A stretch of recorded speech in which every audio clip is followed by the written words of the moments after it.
I picked up a temporary security gig through an agency last February. They needed extra bodies for Super Bowl setup at the stadium.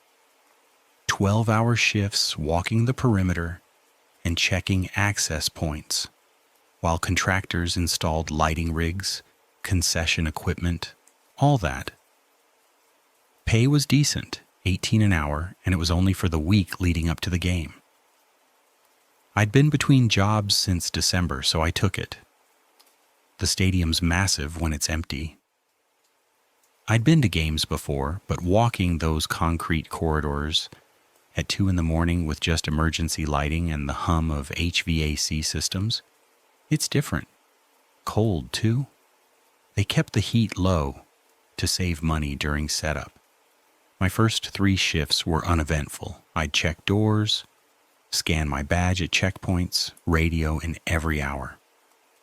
Mostly I just walked. The contractors worked until about 11. Then it was just us security and a skeleton cleaning crew. 4th night, Tuesday. I was assigned to the upper decks, sections 301 through 340, the cheap seats that wrap around behind one end zone.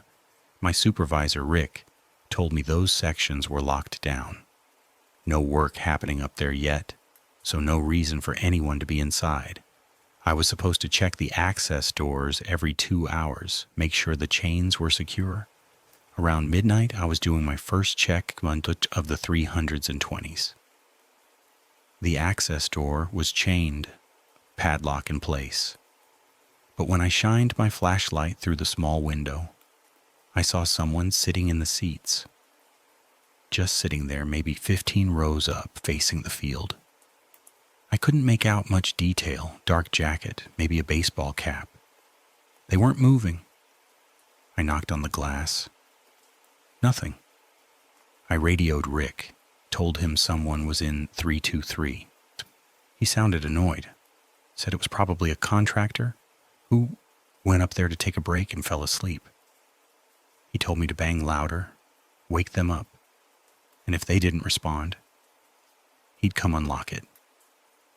I pounded on the door. The figure didn't move. I waited maybe 3 minutes. Then Rick showed up with the key. He was irritated, muttering about people ignoring the section closures. He unlocked the padlock, pulled the chain off, and we went in. The section was empty, completely empty. We walked up to row 15 where I'd seen them sitting. Nothing.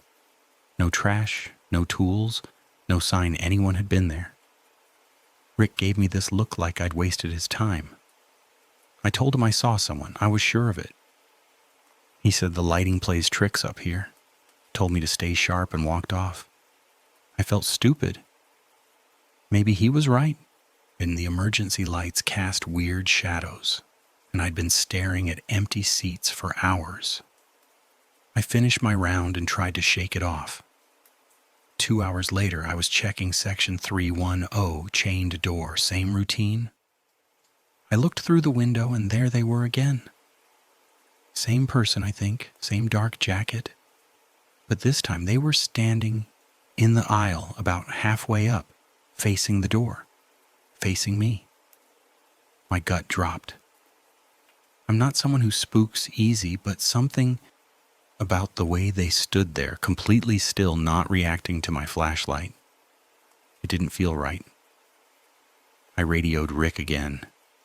He sounded pissed, asked if I was sure. I said yes. He told me to wait. He'd send someone else to check with me this time. Another guard, older guy named Dennis, met me there 5 minutes later. I pointed through the window. Dennis looked, then looked at me. Said he didn't see anyone. I looked again. The section was empty. I started to say they'd been right there, but Dennis just shrugged and said, maybe I needed a coffee break. He didn't say it mean, but I could tell he thought I was seeing things. I didn't call it in again after that. I didn't want to get pulled off the job or labeled as the guy who hallucinates, but for the rest of the shift, every time I checked a section, I saw them. 305, 318, 333. Always sitting or standing in a different spot. Always completely still, always gone. By the time I could get the door open or call someone over, around 4 in the morning, I was walking the main concourse. On the upper level, the wide corridor that circles the stadium behind the sections. It was empty, just me and the smell of industrial cleaner. I stopped to fill out my checkpoint log, and when I looked up, someone was standing at the far end of the concourse, maybe 100 feet away, just standing there in the middle of the walkway. Same jacket. I couldn't see their face, but I knew it was them. I should have called the police right then. I had my phone, but I kept thinking. What would I even say? That someone standing in a stadium they might have legitimate access to? That I keep seeing someone who disappears? I'd sound insane. So I called out instead, asked if they needed help, if they were lost. My voice echoed. They didn't move, didn't respond. I started walking toward them slowly. Every instinct told me to turn around, but I was angry now, frustrated. I wanted to know who they were, why they were messing with me. I got maybe 30 feet closer, and then they turned and walked through a door into one of the sections. I broke into a jog, reached the door. It was chained, padlock in place. I looked through the window. Empty seats. No one. I didn't tell Rick. I finished my shift, clocked out at 6, and sat in my car in the parking lot for 20 minutes trying to make sense of it. I thought about not going back, but I needed the money. I told myself I'd been awake too long, that the weird hours were messing with my head. I worked 3 more shifts that week. I saw them every single night. Different sections, different positions, but always the same. Still silent.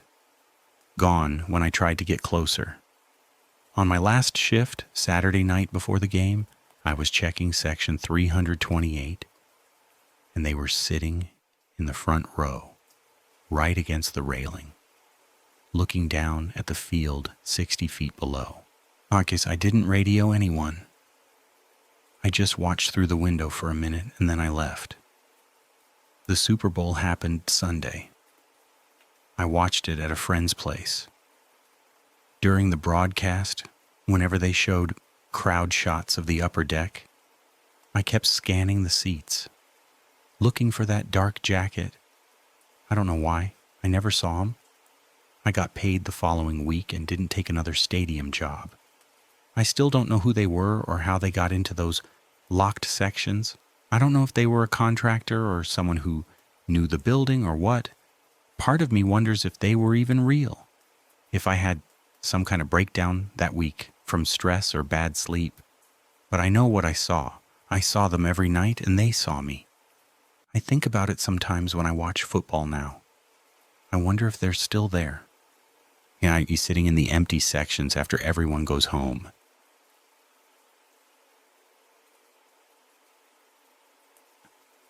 The gig came through a temp agency.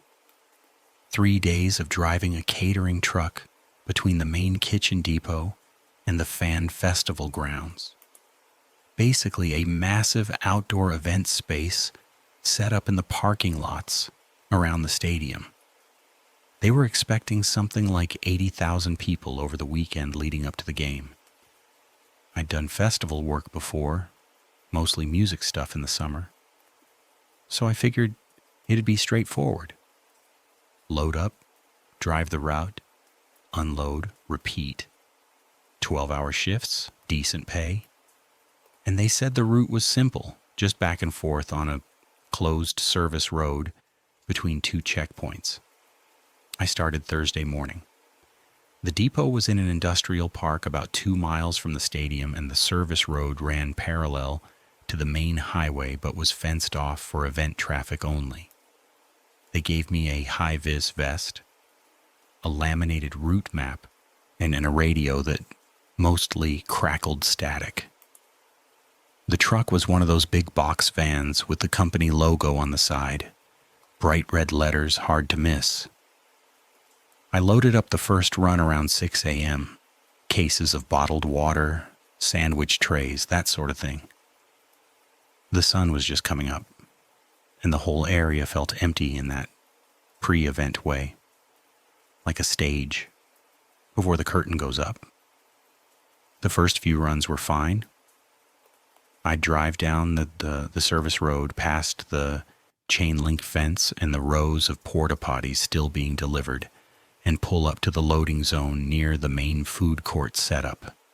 A couple of guys in matching vests would unload, I'd sign off, and I'd head back. The road itself was straight, maybe a mile and a half, with nothing much to look at. Just concrete barriers on one side and the back ends of temporary structures on the other.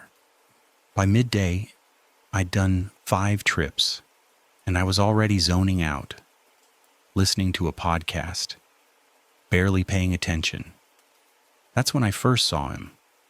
I was heading back to the depot, maybe halfway down the service road, when I noticed someone standing on the shoulder up ahead. He was wearing the same high-vis vest I had on, same red company logo on the back. I slowed down a little, figuring he was another driver or maybe a supervisor checking something. But as I got closer, I realized he wasn't doing anything, just standing there facing the road, hands at his sides. I passed him going maybe 20 miles an hour, and I glanced over. He didn't wave, didn't move, just stood there. I couldn't see his face clearly. He was wearing a baseball cap pulled low, and the sun was behind him. But something about the way he stood made my gut tighten. No, I told myself he was probably waiting for a ride or dealing with a radio issue. I kept going. I didn't see him again that afternoon, and I mostly forgot about it. By the time my shift ended at 6 p.m., I was too tired to think about much beyond getting home. But the next morning, Friday, he was there again. Same spot, same vest, same posture. I was on my 3rd run of the day, and I came around a slight curve in the service road, and there he was, standing on the shoulder about 100 feet ahead. This time I slowed way down, almost to a crawl, trying to get a better look. He still didn't move. I passed him, and I swear he turned his head to follow the truck, but his body stayed completely still. I checked my mirrors. He just stood there, watching me drive away. I radioed back to the depot when I got there. Asked if there were any other drivers working my route, anyone I should know about. The guy on the other end sounded confused. He said I was the only one assigned to that road, and if I saw anyone else in a company vest, it was probably someone from the setup crew. I asked if the setup crew had any reason to just stand around on the service road. He didn't really answer, just said to focus on my deliveries and let him know if I had any real problems. I didn't call the police. I mean, what would I even say? Someone standing on a road? It felt stupid. I figured maybe it was a prank, or maybe the guy was just weird. People do weird things at big events. I've seen worse. But then it kept happening. Every single trip Friday, he was there. Not always in the exact same spot, but always somewhere along that stretch of road. Sometimes closer to the depot, sometimes near the festival entrance. Always in the vest, always standing still. I started timing my drives differently, trying to catch him off guard, but didn't matter. He was always there. And the thing that really got to me, the thing I couldn't shake, was that I never saw him arrive or leave. I'd pass him, check my mirrors, and by the time I turned around at either end and came back, he'd be gone, or he'd be somewhere else. I started taking photos on my phone. I don't know why exactly. I guess I wanted proof. Or maybe I just wanted to feel like I was doing something. But every time I tried to get a clear shot while driving, the angle was wrong, or the sun was in the way. or he'd be just far enough that the image came out blurry. I got one halfway decent picture Friday afternoon. You can see the vest, in the back of his head, the way he's standing with his weight on one leg. But you can't see his face. By Friday evening, my gut was screaming at me to say something. I thought about calling the police again, or at least telling my supervisor I wasn't comfortable. But I kept talking myself out of it. What if it was nothing? What if I looked paranoid? What if they pulled me off the job and I lost the pay? I needed the money, and honestly, he hadn't done anything. He was just there. Saturday was worse. I showed up for my shift at 6 a.m., and he was already on the road. I saw him on my very first run standing near the depot fence. This time he was facing the truck head-on, like he'd been waiting. I stopped about 50 feet away and just sat there, engine idling, staring at him. He didn't move. I couldn't see his face. Still the cap, and still the angle of the light. But I could feel him looking at me. My hands were shaking on the wheel. I thought about reversing, about refusing to drive past him, but there was no other route. I had to go forward. I drove past him slowly. He didn't move. I checked my mirror. He turned his whole body to watch me go. I called my supervisor from the festival lot, told him I wanted off the route. He asked why, and I couldn't explain it in a way that didn't sound insane. I said I felt unsafe. He said they were short-staffed, and I'd signed a contract. He said if I didn't finish the day, I wouldn't get paid for any of it. So I kept going. The last time I saw him was around 4 p.m. I was on my second-to-last run, and he was standing in the middle of the service road. Not on the shoulder, right in the center of the lane. I had to stop, or I sat there maybe 30 feet away, and we just looked at each other, or I looked at him. I still couldn't see his face. He stood there for maybe 20 seconds, then stepped to the side, slow and deliberate, like he was letting me pass. I drove by him, and I didn't look back. I finished my shift. I turned in my vest and my radio, and I told them I wouldn't be back Sunday. They didn't argue. I still don't know who he was. I asked around later, checked with the depot, even called the event security office, and no one had any record of another driver or crew member matching that description. No one else saw him. The photos I took are too blurry to be useful, and when I showed them to a friend, they said it just looked like a guy in a vest. Maybe it was. Maybe I was seeing things, or maybe it was some kind of prank I didn't understand. But I don't think so. I think about the way he stood, the way he moved, or didn't move. The way he was always there, always watching. I think about how he knew my route, how he wore the same vest, how he never spoke or gestured or did anything that would have made sense. I still drive past that area sometimes on the highway. I can see the service road from the overpass. I've never seen him again, but my gut still tightens every time I look.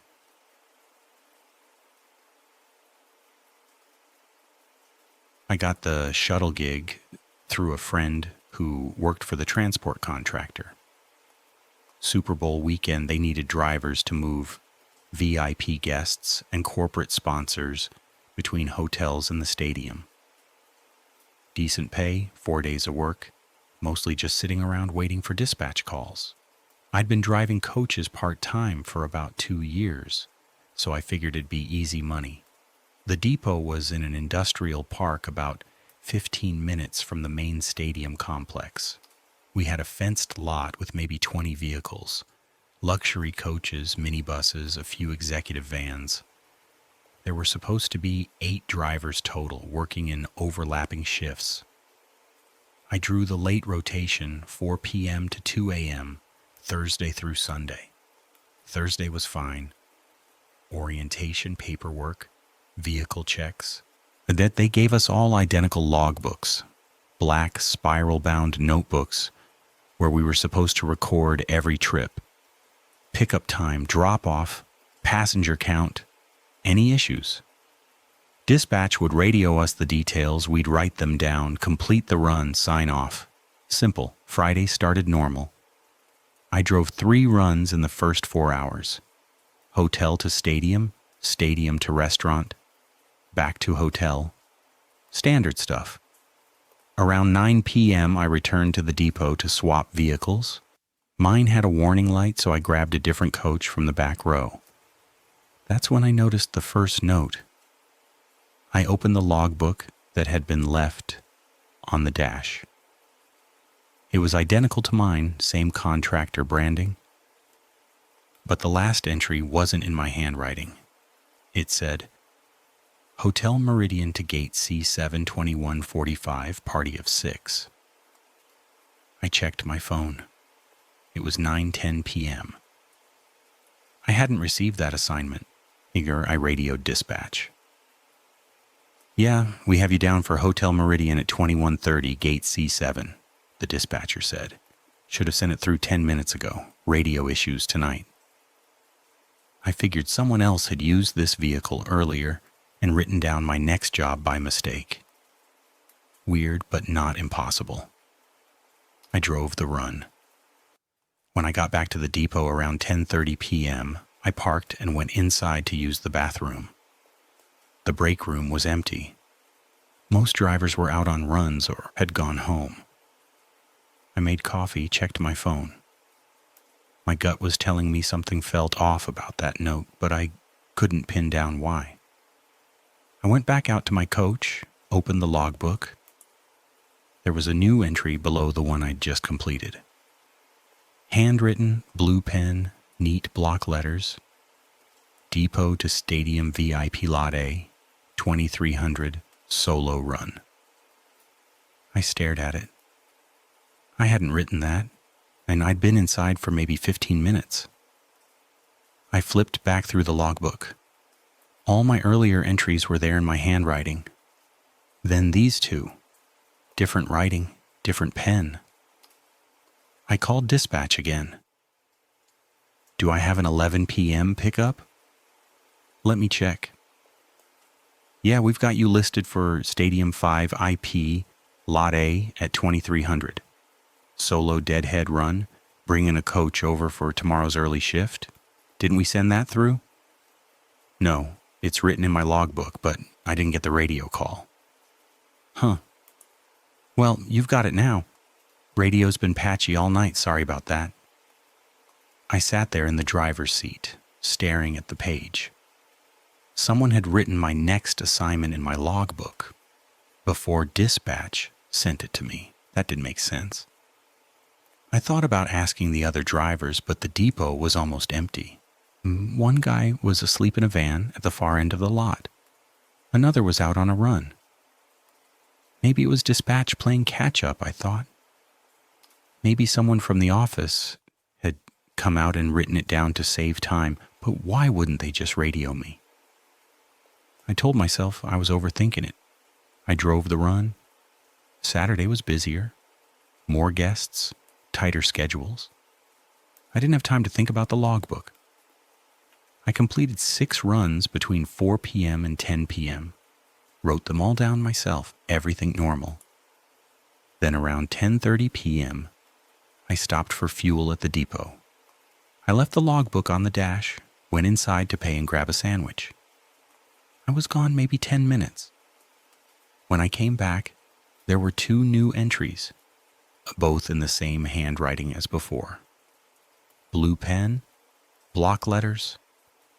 Hotel Grandview to Stadium Gate F, 2315, party of 8. Stadium Gate F to Hotel Grandview 030, return trip. I felt cold. I looked around the lot. A few other coaches were parked, engines off, no one nearby. The office lights were on, but I couldn't see anyone inside. I radioed dispatch. Can you confirm my next 2 runs? Yeah, you've got Hotel Grandview at 2315 Gate F, then a return trip at 0:30. Should be in your queue. I almost said something, almost told them someone was writing in my logbook. But what would I say? That someone was helping me, doing my job for me? It sounded insane. I checked the timestamps on my radio. The assignments had been sent at 10:18 p.m. and 10:22 p.m. while I was inside. So dispatch had sent them.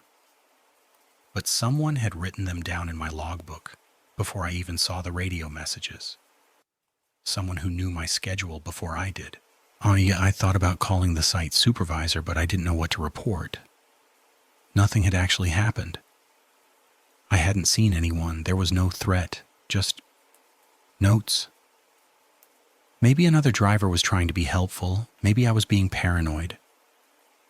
Every instinct told me to leave, but I couldn't. I had 2 more runs. I needed the pay. I drove them both. Finished around 1 a.m. My hands were shaking the whole time. Sunday, Super Bowl day, was chaos. Dispatch was slammed, radios crackling nonstop, schedules changing every 20 minutes. I barely had time to write anything down. I kept the logbook in my jacket pocket instead of leaving it on the dash. I didn't want to give anyone the chance. But around 9 p.m., after a long run, I stopped at a red light near the depot. I pulled out the logbook to record the trip. There was a new entry, last page. You depot to northbound rest area, 2200 solo, no passengers. My stomach dropped. The logbook had been in my pocket the entire time. I hadn't put it down. I hadn't left the vehicle. I checked the page again. The ink was still slightly wet. I looked in the rearview mirror. The coach was empty. I turned around, checked the back rows, the luggage compartment. Nothing. I called dispatch. My voice cracked. Do I have a 10 p.m. run? Yeah, we just added it. Deadhead to the northbound rest area, picking up a backup vehicle. Should have radioed you, sorry. I hung up. I sat there at the green light, cars honking behind me. Someone had written in my logbook while it was in my pocket. While I was driving, while I was alone. I didn't take the run. I drove straight back to the depot, parked the coach, and told the supervisor I was sick. When I left the logbook on the seat. I didn't go back Monday to return my uniform. I didn't answer when the contractor called. I still don't know who was writing those notes. Dispatch swore they didn't send anyone out to the vehicles. The other drivers said they never touched my logbook. Security footage from the depot only covered the gate, not the lot itself. I've thought about it a lot. The handwriting was too neat, too calm. Whoever it was knew my routes before I did. They had access to my vehicle, my schedule, maybe even my jacket. And they wanted me to know. I never found out why.